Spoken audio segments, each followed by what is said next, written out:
Places of worship act 1991 में पास हुआ, जिसके अनुसार हिंदू अपने छीने गए मंदिरों पर दावा नहीं कर सकते, उन्हें वापस नहीं ले सकते। उसी देश में, उसी संसद ने, उसी सरकार ने 1995 में वक्फ एक्ट पास किया, जिसके अनुसार मुसलमान किसी भी जमीन को मस्जिद, दरगाह या कब्रिस्तान, कोई नहीं, किसी भी जमीन को अपना घोषित कर सकते हैं। इसके बाद अपील भी उन्हीं को करनी होगी, निर्णय भी वही देंगे। जब ये पास हुआ था वक्फ एक्ट, उस समय देश में 80% हिंदू थे, संसद में 95% सांसद हिंदू थे। कानून मंत्रालय जो नए एक्ट तैयार करता था उसमें 95% हिंदू थे। फिर भी ये दोनों कानून पास हुए। अगर आप किसी महान सभ्यता को फॉसिल में बदलते हुए देखना चाहते हैं तो आप भारत आइए।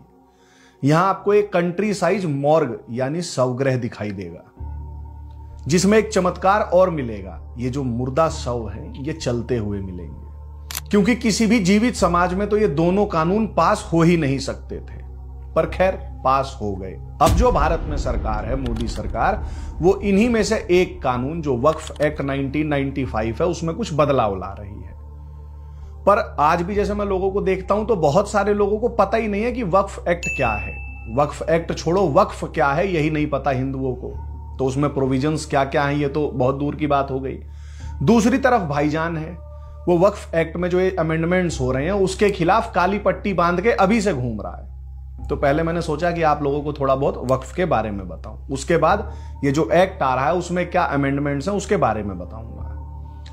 ताजमहल, बेट द्वारका, चार मीनार, अंबानी जी का घर जो है इंटीलिया, दिल्ली का 77% हिस्सा, हैदराबाद का 42% हिस्सा, international school of business, Wipro का हैदराबाद वाला office, Delhi airport, Delhi high court, ये जो सेंट्रल विस्टा मोदी जी बनवा रहे हैं जहां सारे सरकारी ऑफिसेज होंगे केंद्र सरकार के, दिल्ली में ही जो जवाहरलाल नेहरू स्टेडियम है, जो सीजीओ कॉम्प्लेक्स है, जो डीपीएस स्कूल है मथुरा रोड पे, ईटीसी, इन सभी चीजों में क्या कॉमन है?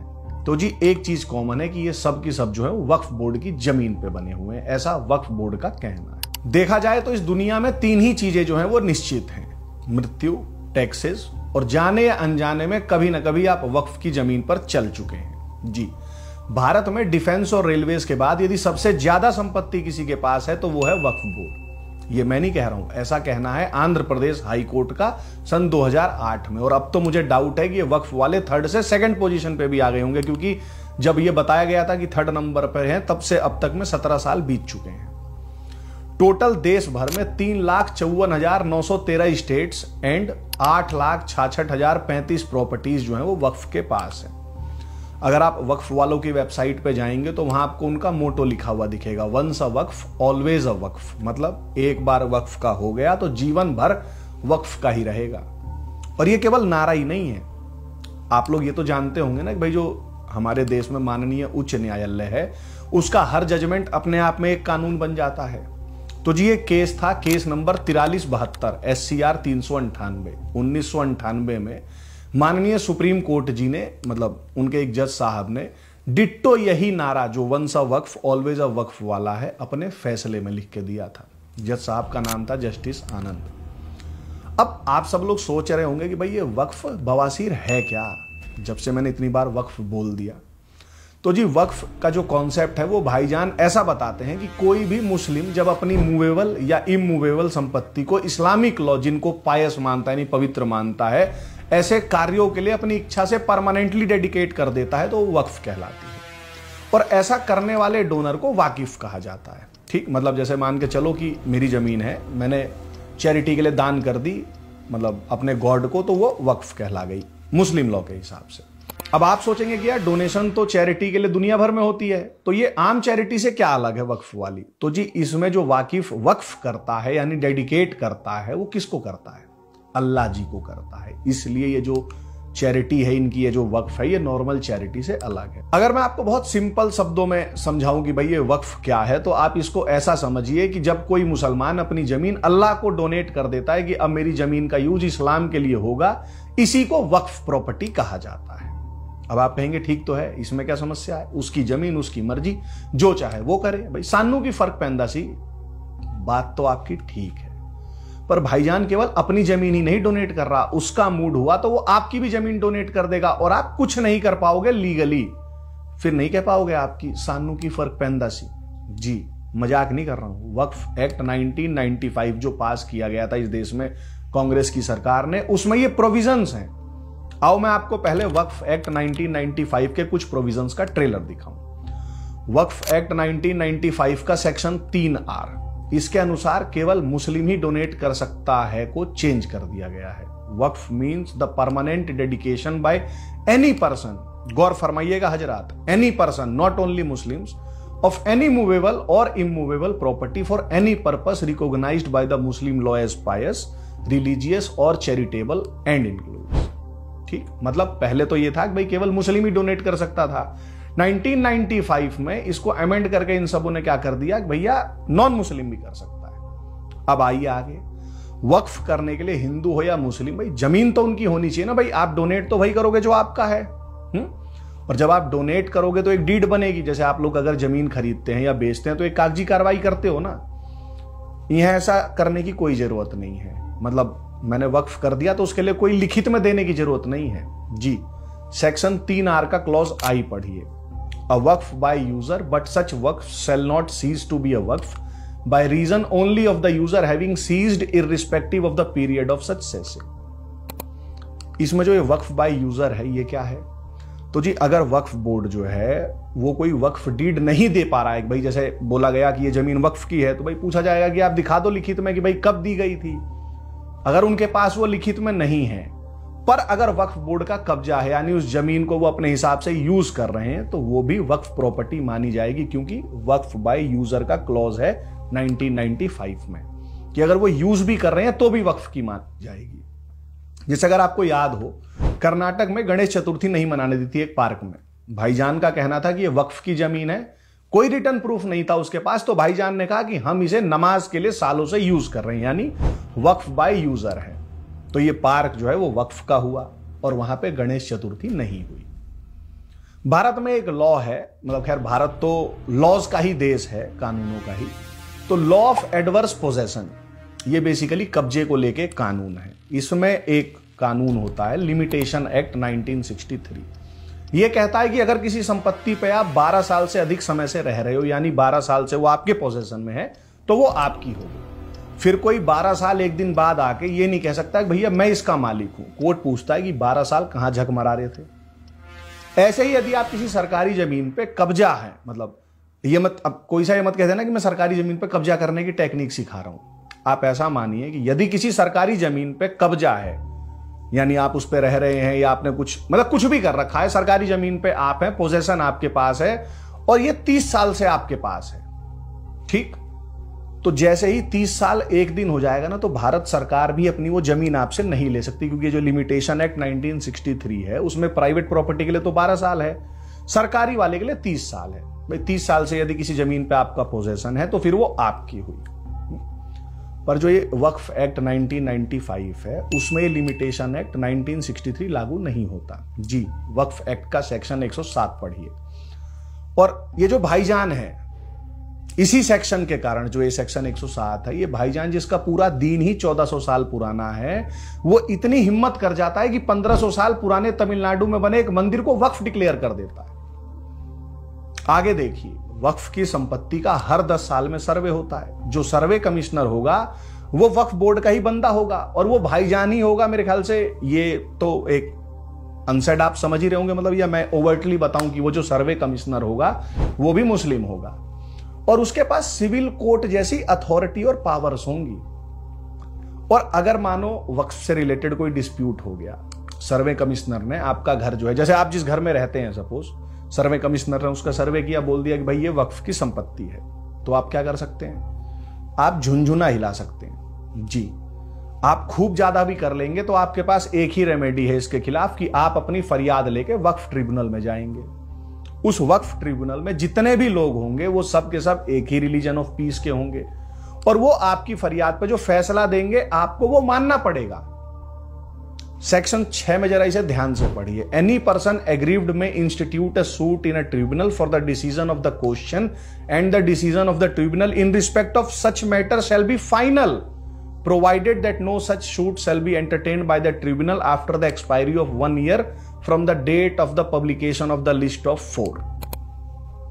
ये expiry of 1 year क्या है तो जी जो सर्वे कमिश्नर है वो जैसे हर 10 साल में सर्वे कराते हैं वक्फ वाले, भाई हमारी क्या क्या संपत्ति है, तो वो सर्वे करेगा। सर्वे करने के बाद प्रॉपर्टीज की वक्फ की जो है उसकी एक लिस्ट बनाएगा। वो लिस्ट बना के अपना घर चले जाएगा। अगर आपका घर भी उस लिस्ट में आ रहा है तो ऐसा मत सोचना कि भाई वक्फ वाले आके आपकी बेल बजाएंगे कि भैया आपका जो घर है वो वक्फ की जमीन पे, ऐसा नहीं है। कोई नोटिस, कोई सूचना नहीं दी जाएगी वक्फ बोर्ड द्वारा। और अगर आपका घर जिस लिस्ट में आ रहा है वो लिस्ट बने हुए 1 साल हो गया तो जी भैया बात तो बहुत पुरानी हो गई। अब आप अपनी फरियाद लेके ट्रिब्यूनल में भी नहीं जा सकते, कोर्ट में तो वैसे ही नहीं जा सकते। जैसे अगर आपकी जानकारी में हो तो जो लैंड एक्विजिशन होता है जब सरकार करती है तो पहले प्रिलिमिनरी नोटिफिकेशन देती है, फिर कुछ समय बाद फाइनल आता था। वक्फ एक्ट में ऐसा कुछ है ही नहीं। तो भैया कुछ नहीं तो कम से कम साल में एक बार जाके चेक कर लिया करो कि आपकी जमीन आप ही की है या कहीं वो अल्लाह जी को दान दे दी गई है। और ये जो वक्फ सर्वे कमिश्नर जी हैं जो ये सर्वे करेंगे, जो लिस्ट बनाएंगे, जो ये कागज लगेगा, स्याही लगेगी, मतलब इसमें जो सारी कॉस्टिंग आएगी वो कौन देगा? तो जी इस सब का खर्चा वक्फ नहीं देगा, स्टेट देगा। यानी इनडायरेक्टली हम है ना, we the people of India willing to pay the taxes as much as you want. अच्छा, 1995 वाले जो वक्फ एक्ट था उसके दायरे में हिंदू नहीं आते थे।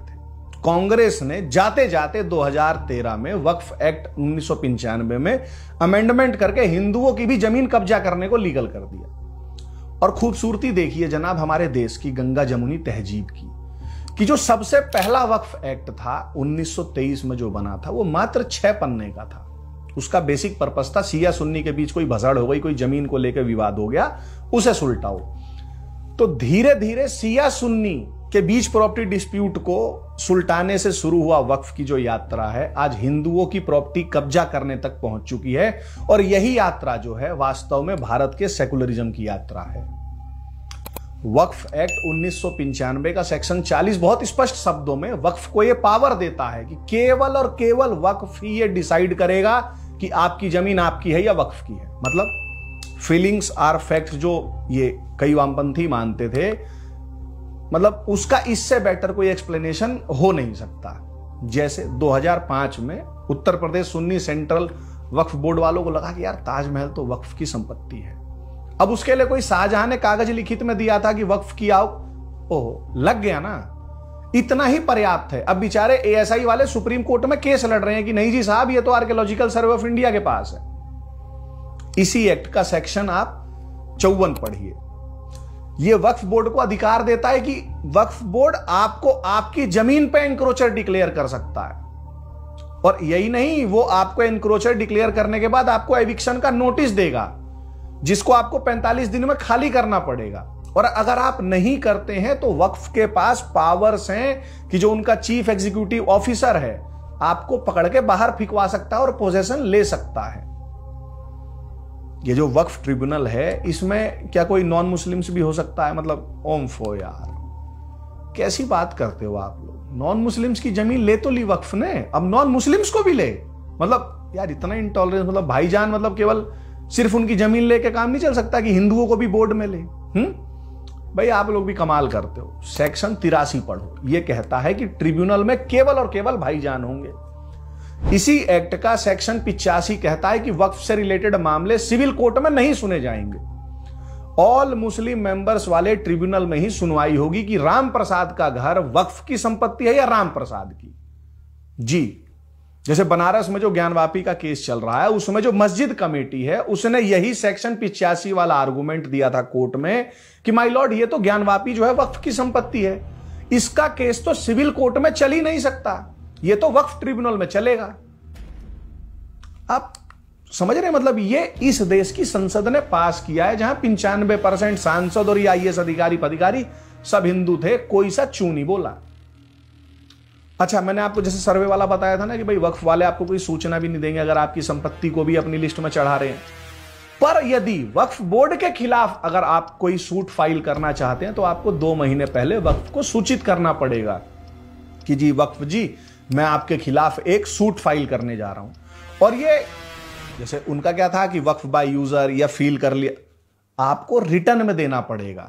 जैसे मथुरा में श्री कृष्ण जन्मभूमि वाला जो मामला है उसमें ईदगाह मस्जिद और यूपी सुन्नी सेंट्रल वक्फ बोर्ड के खिलाफ केस फाइल करने से 2 महीने पहले हिंदुओं को उन्हें नोटिस देना पड़ा वक्फ बोर्ड वालों को कि जी हम ऐसा करने जा रहे हैं। अच्छा, आपको याद है ना, सन 47 में भारत का बंटवारा हुआ था। उस बंटवारे के बाद बहुत बड़ा माइग्रेशन हुआ था, लाखों की संख्या में लोग इधर से उधर गए थे। तो जो हिंदू पाकिस्तान से अपना सब कुछ लुटा के यहां आए, उनकी जो संपत्ति थी, जमीन थी, जो घर बार था, कोठियां थी, हवेलियां थी, वो यहां से माइग्रेट करके जाने वाले भाईजानों को पाकिस्तान में दे दी गई। भारत में भी आए शरणार्थी हिंदुओं को यहां की सरकार से कुछ ऐसी ही उम्मीद थी कि भाई जो मुसलमान यहां से अपना छोड़ के गए हैं उनकी जमीन हमको मिल जाएगी, पर ऐसा नहीं हुआ। इस जमीन का क्या किया जाए, उसके लिए भाई मतलब उस जमीन के एडमिनिस्ट्रेशन के लिए एक एक्ट बना, इवैक्यू प्रॉपर्टी एक्ट, ईपीए, कि भाई जब तक तय नहीं हो जाता कि इस जमीन का क्या करना है जो मुसलमान छोड़ के गए हैं, तब तक इसकी कस्टोडियन जो है वो केंद्र सरकार रहेगी। कांग्रेस सरकार ने वक्फ एक्ट के सेक्शन 108 में संशोधन करके 66H घुसा दिया और कांग्रेसियों ने वो सारी जमीन वक्फ को दे दी। और अब वक्फ बोर्ड उसी जमीन से मस्त मोटा किराया खा रहा है, और आज भी कई बंटवारे के विक्टिम हिंदू परिवार किराए पे रह रहे हैं। अच्छा, जब आप पूरा वक्फ एक्ट 1995 को पढ़ेंगे तो आपको लगेगा यार मतलब क्या चूतियापा कर रहे हैं ये लोग, मतलब देश चल रहा है या क्या चल रहा है, कुछ भी लिख दे रहे हैं जो इनके मन में आ रहा है, और उसको मतलब यू आर बाउंड टू मतलब ओबे दैट।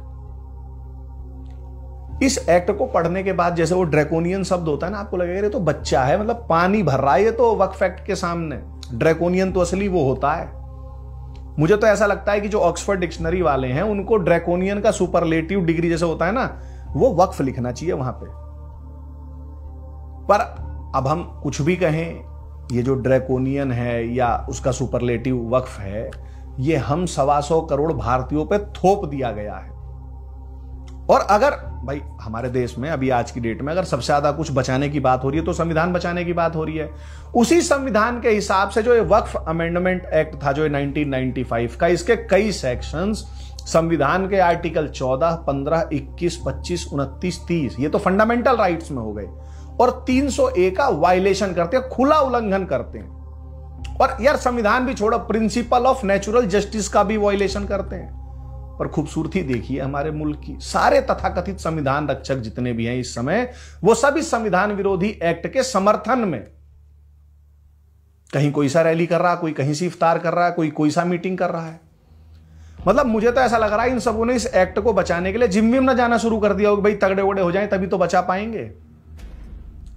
मतलब ऐसा हो सकता है भाई, मुझे इसमें कोई डाउट है नहीं। मोदी सरकार बनने के बाद ही भाजपा के एक नेता सुप्रीम कोर्ट गए थे वक्फ एक्ट को चुनौती देने। मियां लॉर्ड्स ने पेटिशन को एंटरटेन करने से ही मना कर दिया। उन 2 जजों में से एक तो चीफ जस्टिस के पद से रिटायर हुए हैं और एक अभी भी सुप्रीम कोर्ट में जज हैं। और अगर आप सबको याद हो, जिसको आज हम लोग मौलाना मोदी कह रहे हैं, जब वो सरकार बनी थी तभी मोदी जी ने कॉलेजियम के बिल में हाथ डालने की कोशिश की थी और एनजेएसी लेके आए थे, पर इसी होलियर देन दाउ जुडिशरी ने उसे नल एंड वॉइड घोषित कर दिया था। तब हम लोग क्यों नहीं सड़कों पे उतरे? अच्छा, केवल आप ये ना समझें कि जो कांग्रेसियों के पापों में है वो केवल ये जो वक्फ एक्ट 1995 है। एक चिट्ठी है, ये जो 52 साल का बच्चा सर्दी के मौसम में हवाबाजी करते हुए जो हाफ टी शर्ट में घूम रहा था, उसकी दादी ने लिखी थी जब उन्होंने संविधान की हत्या की थी, मतलब इमरजेंसी लगाई थी। वो चिट्ठी सभी राज्य सरकारों को भेजी गई थी। उसमें वो लिखती हैं कि अगर कोई भी वक्फ प्रॉपर्टी स्टेट गवर्नमेंट की एडवर्स पोजेशन में है तो वक्फ वाले उन कंसर्न डिपार्टमेंट्स के अगेंस्ट लीगल प्रोसीडिंग्स शुरू कर सकते हैं। तो या तो राज्य सरकारें उन प्रॉपर्टीज को लौटा दें, और अगर वो प्रॉपर्टी लौटानी संभव ना हो वक्फ को, तो उस प्रॉपर्टी का जो मार्केट रेट चल रहा है पहले तो उतना वक्फ बोर्ड को प्रीमियम दो, उसके बाद उनके साथ लीज साइन करो जिसमें सरकार हर महीने किराया देगी वक्फ को उस प्रॉपर्टी का। और आगे लिखती है कि वक्फ वालों ने जो चिट्ठी भेजी है उसमें लिस्ट है कि हर राज्य में जी हमारी कौन सी प्रॉपर्टी सरकार के कब्जे में है। Act on those as suggested above. अच्छा, जब मैं ये वक्फ एक्ट पढ़ रहा था तो मुझे मतलब पता नहीं अनायास याद आया कि भाई वक्फ वालों ने कांग्रेस को बस इशारा किया झुकने का, और ये कांग्रेस वाले चटाई और सरसों का तेल लेके लेट गए कि आओ वक्फ बोर्ड जी आपकी मालिश कर दें, थक गए होंगे आप हिंदू प्रॉपर्टीज पे कब्जा करते करते। जी, कांग्रेस सरकार जाते जाते मार्च 2014 में 123 प्राइम लैंड पे वक्फ बोर्ड के 123 प्राइम कब्जों को लीगल कर गई थी जो दिल्ली में हैं। और साथ ही जो Waqf properties eviction of unauthorized occupants bill 2014 में पास किया गया, उसमें वक्फ बोर्ड को overreaching and more draconian powers दे दी गई to the eviction officer to demolish whatever it considered was an encroachment of the Waqf property.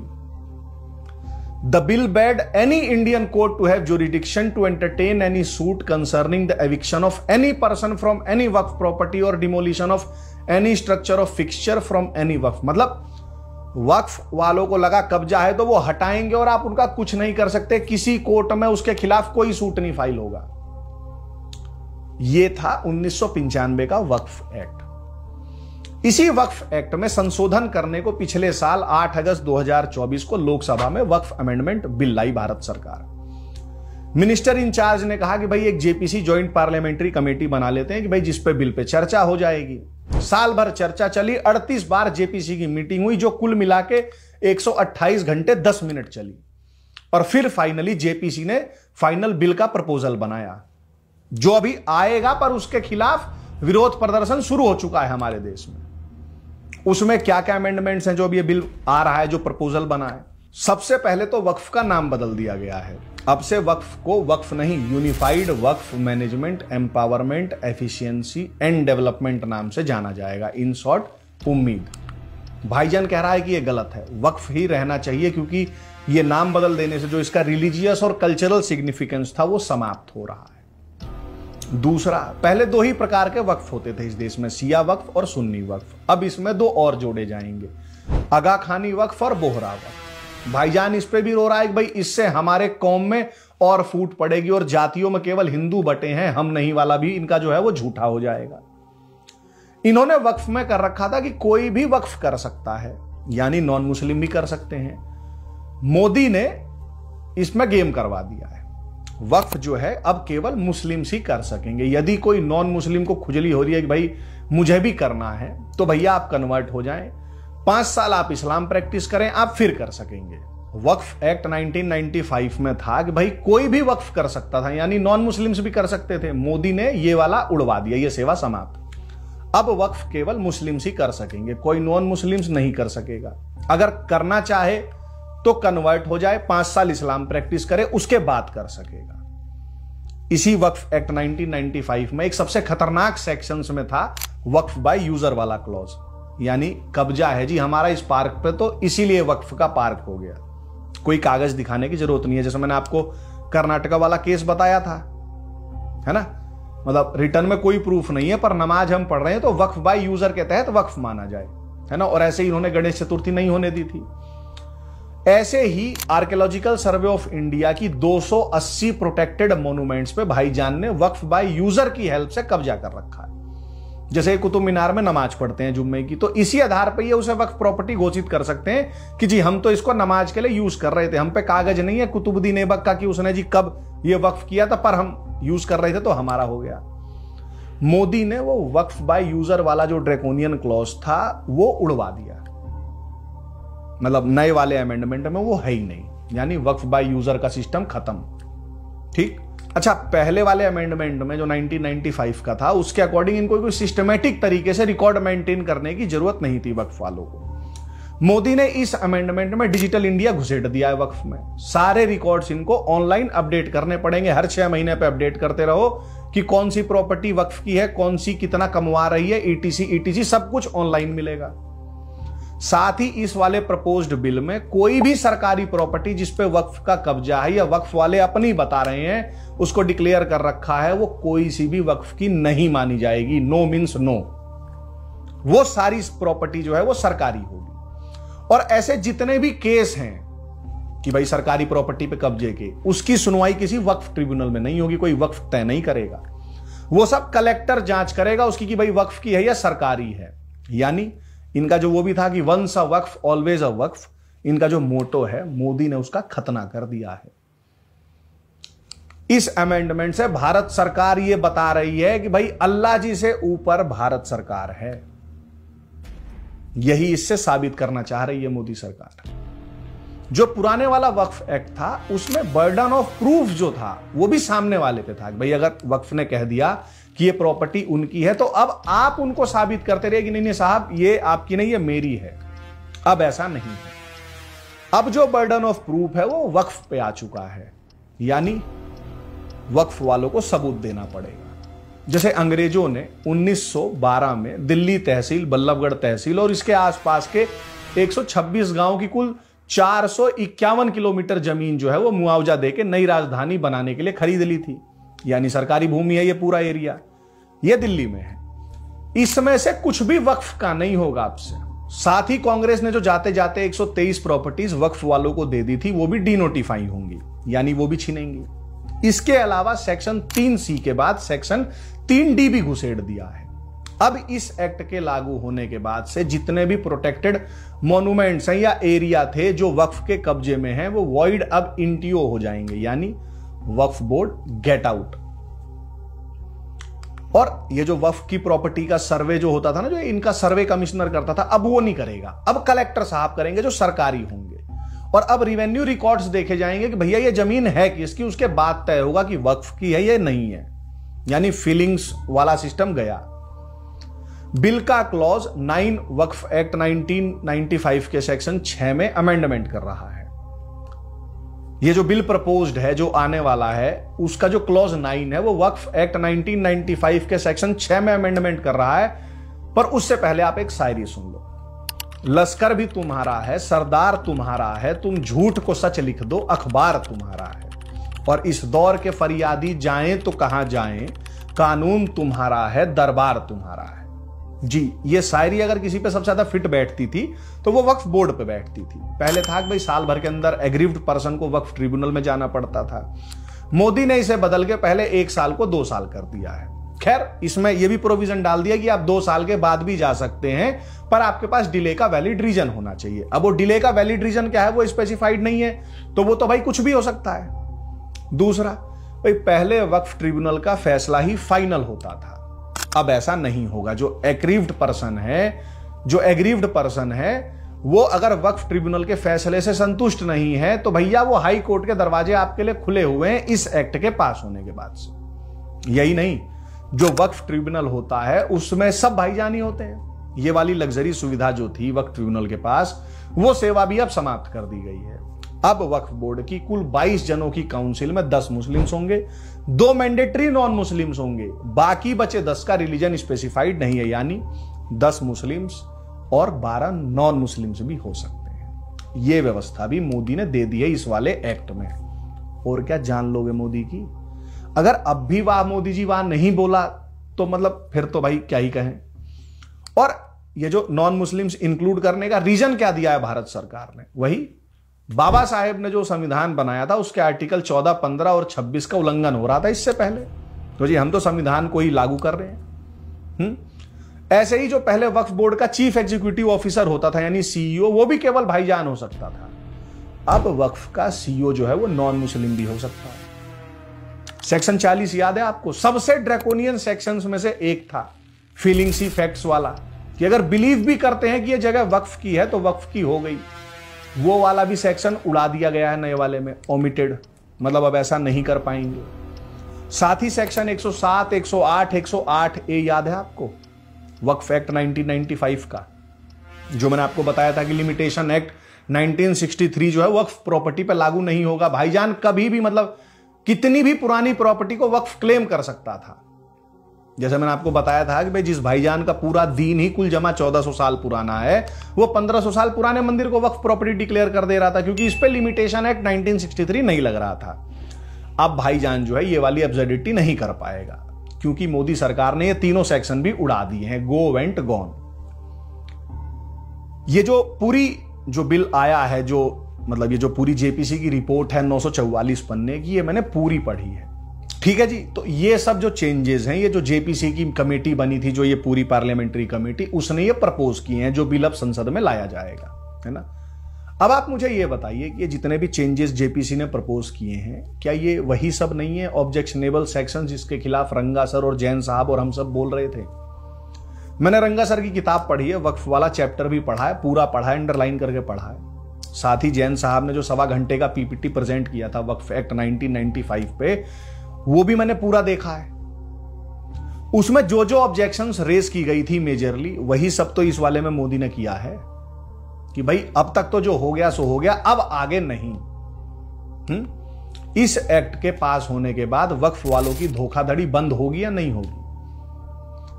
मुझे ऐसा लगता है कि भाई इस एक्ट से एक प्रकार का full stop on the further forgery of Waqf board तो कर ही दिया है मोदी ने कम से कम।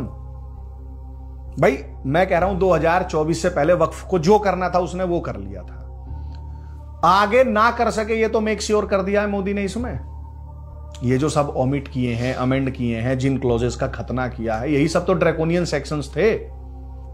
भाई मुझे लगता है कि इस एक्ट से मोदी ने 30% नहीं, 30 + 30 + जीएसटी यानी 60% प्लस उस पर जीएसटी जोड़ लो 18%, इतना परसेंट तो समस्याएं जो वक्फ इस वाले एक्ट को लाके निपटा दी हैं वक्फ की।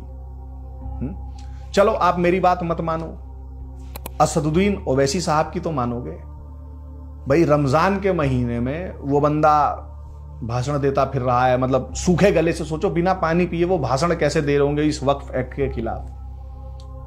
उसने इस जेपीसी वाली रिपोर्ट के खिलाफ 5 बीघे का नोट ऑफ डिसेंट लिखा है। ये भी जेपीसी में था, मेंबर था वो। पूरी इसका जो डिसेंट वाला वो है नोट, वो मैंने पढ़ा।